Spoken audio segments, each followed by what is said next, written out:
This physical body is dwindling right now. It's here, but it will die. You will let go of this body.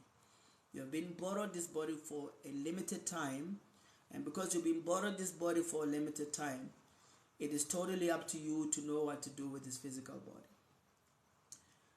Animals don't have questions that we can ask, but human beings have these questions. They have created so many things, like this phone that I'm using, this microphone that I'm using, these lights that I'm using. They have created everything, but they have denied themselves the opportunity to ask what is really going on in this universe.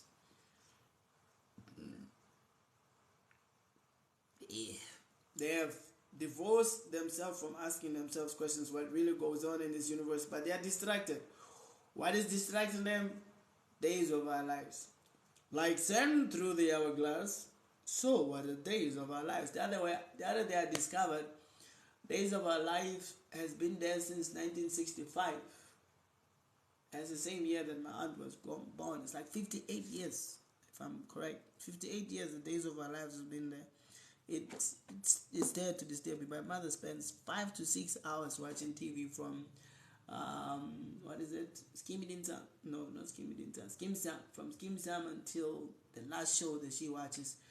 And when she goes to sleep, because in those hours she is acquiring some scars, or she's acquiring guys, I'm sorry, I need to close my eyes because there is no connection with my eyes open for these things. Between 6:30 and 11 o'clock, she's probably stuck on television. That means she's creating all those samskars, or those impressions in her system. Because she creates those impressions in her system, she never gets room to actually devote herself to spiritual energy so that when she sleeps, she can get realizations. Instead, she will have the effects of what she's watching, and this thing goes on every single day, and it gradually, not even gradually, nowadays it's faster, is fastly taking her away from the goal of life. So that's the distractions that we have in this world. Part of it is these screens. So human beings have created more disturbances than they've created solutions for themselves. Because actually, in order to realize anything that goes on in this world, one must find themselves in a situation where they are free from disturbances. That is why they say that spiritual life is simple for the simple, but it is difficult for people who are difficult. Spiritual life is not necessarily difficult. It can be simple if you find a teacher who's completely in accordance with themselves, with the spirit, with what the spirit is. If they're not in accordance with themselves and the spirit, it will be difficult to actually peruse through this track. Now, what is somebody who is spiritually good? The word is nirmal taranam. The person must be honest enough to say, I don't know this much, and I know this much. And they should be able to give you guidance on daily basis what to do in order to realize who you are. But at the same time, it is not a one night thing, because God has designed this world in such a way that you always feel like you want to do things in this world. You always feel like you can change something. You want to be like Julius Malem. I can change things. I can make things. You always want to be in a state of passion. There's 3 modes that one can be in. It's either you can be in a mode of ignorance where you really don't care what's going on, and you just do what you do. But whatever that you do, it may not even result into something positive or something that will enliven you. And then there's people who are passionate. People who are passionate are those who are always in the mode of creation or in the mode of defense. No, we gotta create something new. We gotta make something new. We gotta distract ourselves with something new. So they make big buildings, something that looks nice, whatsoever. But all these things take up a whole lot of mental energy. The third people that put people in the mode of goodness. People in the mode of goodness, they're always in the sense of teaching, in the sense of meditation. They generally have something to give to this world, to slow down so that people can ask questions exactly what is really going on in the universe. Not even to ask things about Illuminatis. Those are small things. Those are aliens. Those are small things. The real thing is you. The biggest thing in this universe is you. You asking yourself a question: why am I a woman? Why am I a man? Why am I born black? Being black, it hurts, some must confess. It only adds on to the stress. Why am I born white? Why am I born Chinese? Why am I born Chinese in South Africa? These are questions you can ask, and then if you are determined enough, just like, what's his name? Dhruva Maharaj. Dhruva was determined enough, but for him, I mean, it was like some hundreds of thousands of years ago, but it is said that within 6 months, he was able to know who he is. He was able to understand what's going on in the universe. But it takes determination to be able to reach that particular stage of self-realization. And it also requires you to reach somebody, one person, to unlock this particular thing. And one must not be attached to a particular religion. One must understand from wherever stage you are, you want to move from that stage to the next. This thing must be done every single day. Not that today I'm inspired and tomorrow I'm not inspired. That is not realization. Realization is every single day. Nasta prayesu abadresu. Nityam bhagavate sevaya. Day in and day out. Every single day without a doubt. But if for some reason you don't do this every single day, but every now and then you get a little bit of inspiration and drop, one day you'll come to a stage where you don't, you just give up altogether and say, no, that's it, I just want to do this. Now let me give you 4 people that surrenders to trying to understand what's going on. Now 4 people surrender to God. 1 is a person who is distressed. 2 is a person who wants money. 3 is a person who's just inquisitive. Like some people will come on TikTok just because they're inquisitive. They just want to know something. But it's not that they want to be devoted into something in order to realize something. 4, these are people who want knowledge. Out of these 4 people, this one will stay on a path looking for who they are. But one who's distressed, like Motwatsurenge stress, when the stress is mitigated, then they no longer are interested in the path, in understanding what's going on. So I always hear there's people like to say they are the chosen people. No one is chosen. Everyone who's on the earth has an ability to reach a particular stage. Everyone who's on the earth, especially human beings, they have an ability to reach a stage. You can choose yourself to be chosen. But because most of us are stressed, then what happens is, when the stress is mitigated, if you practice yoga or you go to church, you go to the mosque or you go to the temple, one of the symptoms of being there is that your stress is reduced if you apply yourself very well. So when your stress is reduced, now you start to see faults in the church. Now you start to see faults in the temple. But this person is like this. No, this religion is like this. You start to see faults, but you forget where you come from. You were stressed in the material world. You were stressed at work. You were stressed at your family. You were stressed with your husband or your wife or your girlfriend, your boyfriend. You were stressed with your car. You were stressed with insurance. You were stressed with so many things. You forgot where you come from. Because it's necessary for God to give you forgetfulness, so that He can test, are you really serious about the path? So, but when your stress is mitigated, what happens is you then now want to say to yourself, Nagishap, I'm good. Let me go out there and try it again. It's called relapse. When you take drugs and then now you're good, you no longer take drugs and then you want to go back and do it again, blah, blah, blah, etc., all that stuff. So when someone is distressed, they go to the church to mitigate the distress. Distress will also include people who are sick. There are people who go to church because the church has a tendency to promise, if you come to church, we will heal you. We will heal the sick. Once you are healed, or once you see that you're not healed, then what happens is you want to give it up, which is okay. It's part of life. It happens. So, but whatever that you practiced when you were at church, or when you were at the temple, when you were at the mosque, or whenever meditation that you did, that is already stored in the heart. It won't be removed. Whatever amount you practice, it's enough. Now, when you come back and start the path again, you won't start at the bottom. You start where you left off when you did. Then there are people who want money. People say, yes, if I go and pray, because normally there's testimonies, people who give testimonies. They say, I went to see I went to see a traditional healer. This guy, he did this and that and that. Now I got money. I'm moneyed. I got money, and then you go back to the life that you were living that constituted to how you ended up in the situation that you were in. Because now you got the money. You even continue the stuff. The thing is, the heart is a sitting place for problems, and because the heart is a sitting place for problems, when you don't deal with the heart, and the goal is just you want the money. You get the money, you haven't dealt with the problems, the money is finished, you come back again to the same place where you were, the church, the mosque, Igobela, whatever it is, you go back to those same places, hoping you can solve the problem in the same way you did before.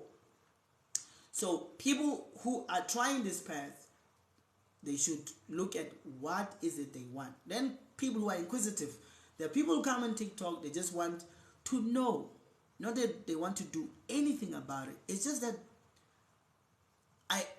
I'll have people that ask me about reincarnation, right? I can tell this person is inquisitive.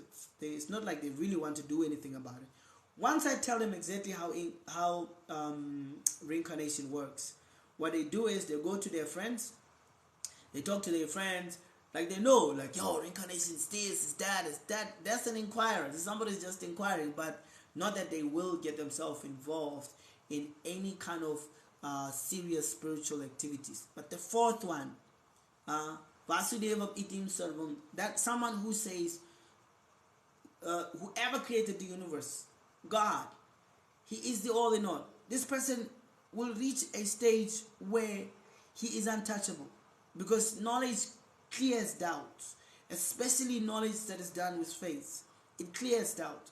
But you don't require the clearing of doubts from other people. You must do it yourself. Nobody should clear your doubt except for you. But you can have friends, you can have people that are there to help you keep going. But this thing must be internalized. It must happen inside of you, because you are the one who is stepping on the coal. Like they say, because I am seated on the coal, the hot coal, or malata afishan, or makala, mahala, I feel the pain. I feel the pain because I know what is piercing me. So therefore, I must understand about spiritual knowledge. Some people will fall off. These three, you'll start together on the spiritual path. But people who just want to mitigate their stress, or who just want money, or who just are inquiring, they will fall off. They will change the path. They will want to do something else. It's fine. It's part of this process. Part of the process is that some people will not be able to continue with the path. Why? Read Badrums. Read Kamupilum in the heart. There are things, plenty of things, that makes this path very difficult. One of those things, Kiditong, to be ashamed of the path. Like, yo, I'm the only one who's doing this in my family. I'm the only one who's doing this with my friends. I cannot dress up like this. I cannot do this and that. Yeah, that happens. That you are creating self-doubt. And the other thing that will disturb you is lust. Kamanendriya priti. Lust means the excessive desire to enjoy. We have this inside of us, the excessive desire to enjoy this world. That is the greatest impediment in the material world. When you have this, whether it's enjoying food, or whether it's enjoying sex, or whether it's enjoying cars, I don't mean we as in French. We in French means yes. We means I am also pointing at myself and say, I have these things that makes it difficult to progress spiritually. Those things are seated in the heart in the form of desires.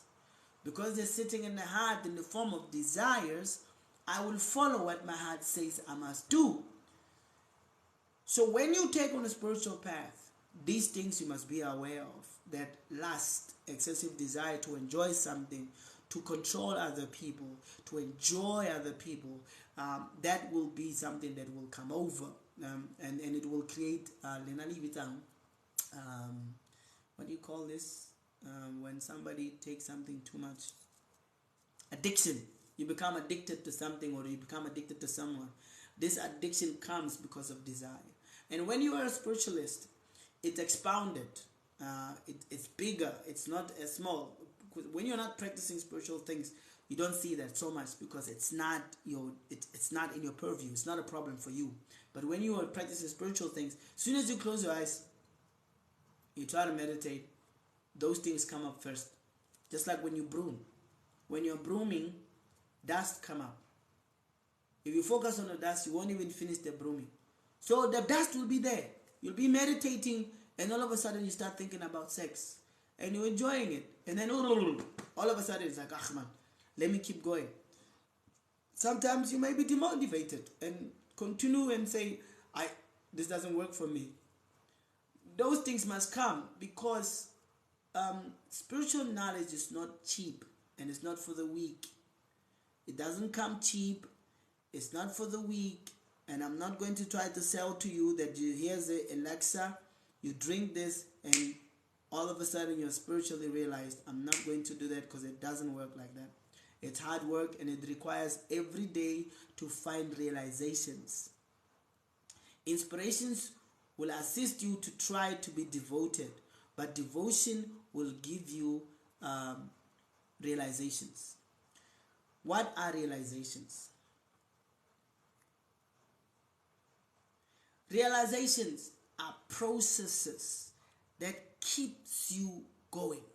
Realization is, wait a minute, if I am going to die, or if this body is going to perish, sorry for saying if this body is going to perish, is there another body that is different from this body? If the other body exists, it will be different from this body like this. That other body does not get pain. It does not take birth. It does not die, and it does not get old. It doesn't get diseases. If such a body exists, then what must I do to achieve that physical body?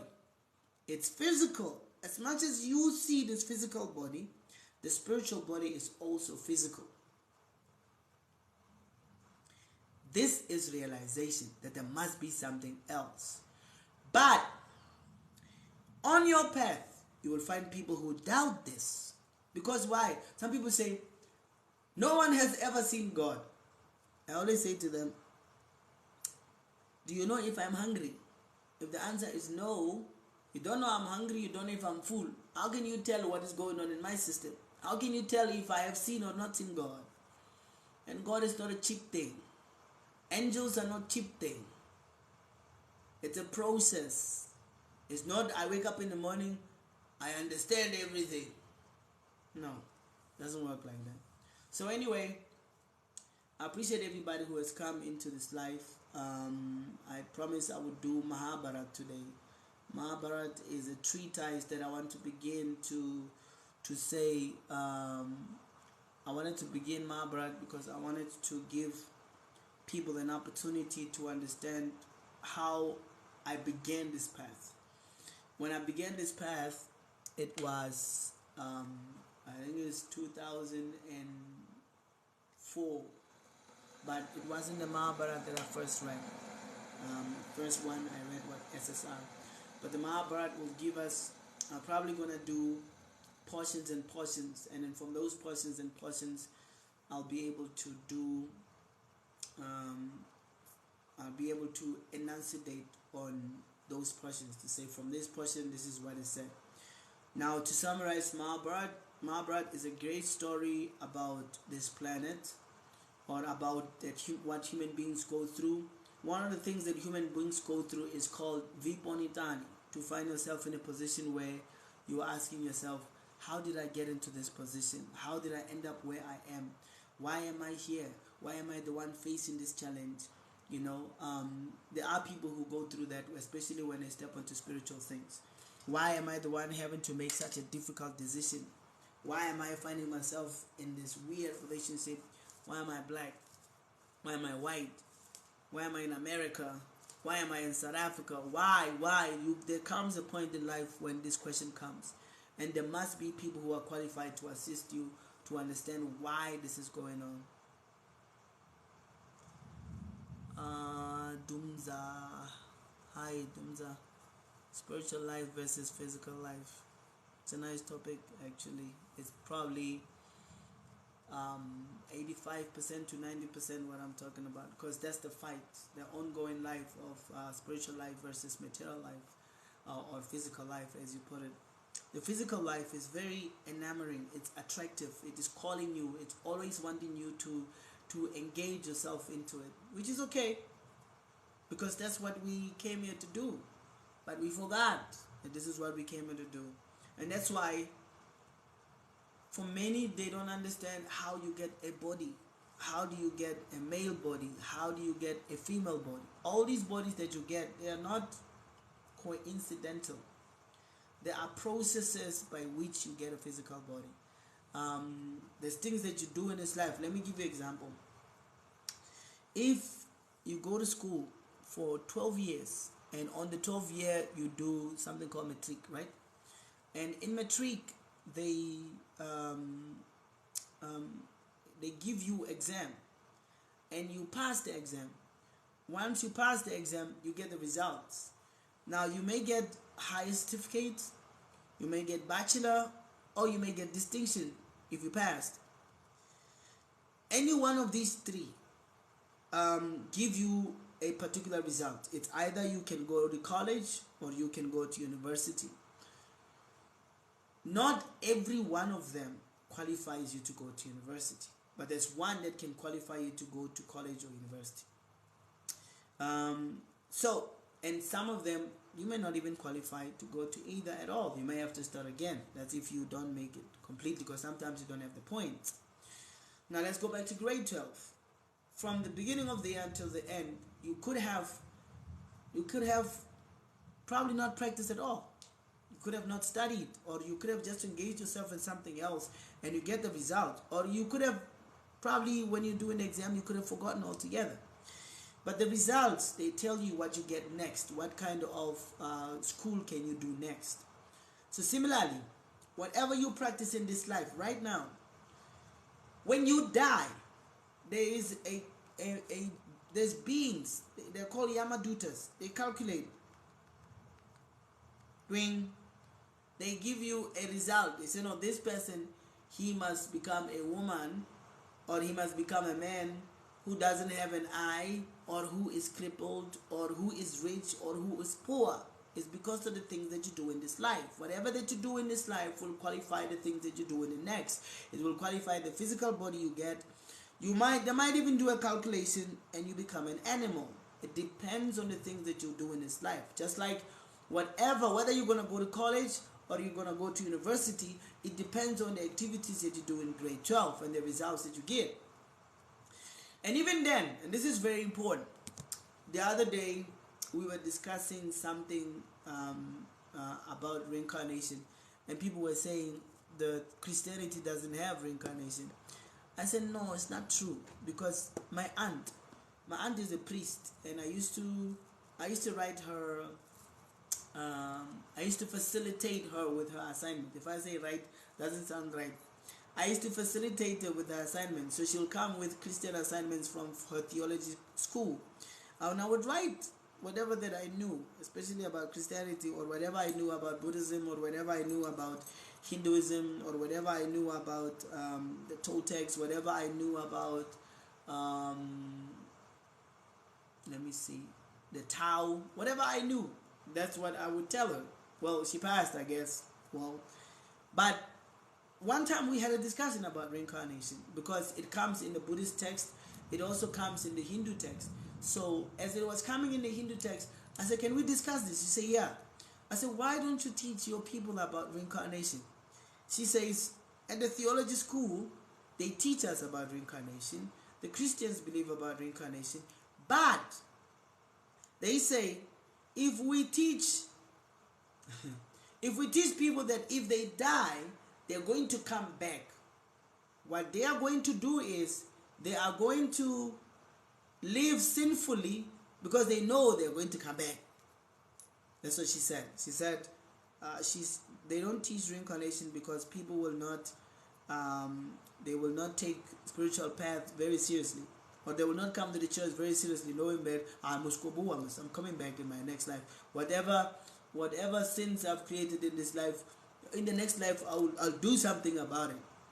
But they do believe, the true theologians, especially the Gnostic school of Christianity, they do believe in reincarnation. Not only believe, they understand it. For most people may not understand it at all. It's one thing to believe in something, it's another thing to understand it. Understand it. That it's not a question of belief or if there is. It's a question of whether you realize you got a physical body or not, and how did you get it. Like some people like to come to me and say, Emfred, I wish I had the same beard as you. Like I could give a damn. I couldn't. But some people come to me, they say they wish they had the same beard as me. You don't, because your karma doesn't allow you that. You reincarnated in this life. You're not allowed to have that now. And don't try to go to a dermatologist or whatever to try to fix things with this physical body. It's just a waste of time.